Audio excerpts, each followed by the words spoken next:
மகிழ்ந்து இல்லை, கார் இல்லை, அதனால எம்எல்ஏ ஸ்பெஷல்னு சொல்ற பேருந்துல தான் நான் போயிட்டு வரேன்.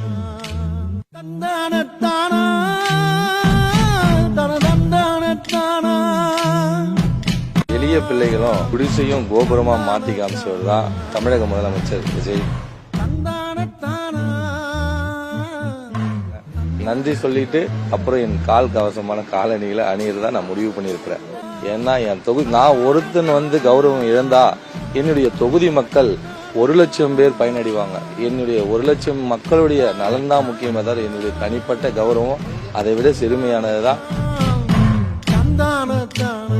ஐயா அதிபர் ட்ரம்ப் அவர்களே அந்த ஆஸ்கார் விருதை கொஞ்சம் இந்த கேவி குப்பம் எம்எல்ஏவுக்கு கொடுத்துருங்க. ஏன்னா நேத்து தான் அவங்க பேட்டி கொடுத்தாரு. என் காலில் நான் செருப்பு போட மாட்டேன் நன்றி அறிவிக்கிற வரைக்கும் நான் என் தொகுதி மக்களுக்கு நன்மை நடக்கிற வரைக்கும் அதிகாரிங்க காலை பிடிச்சிக்கிட்டு விட மாட்டேன்.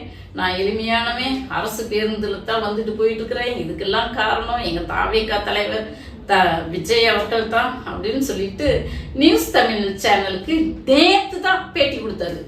இன்னைக்கு அந்த ரீல் விழுந்துருச்சு. ஏன்னா அவர் போறதே பென்ஸ் கார்ல தான். அவ்வளவு நடிப்பு.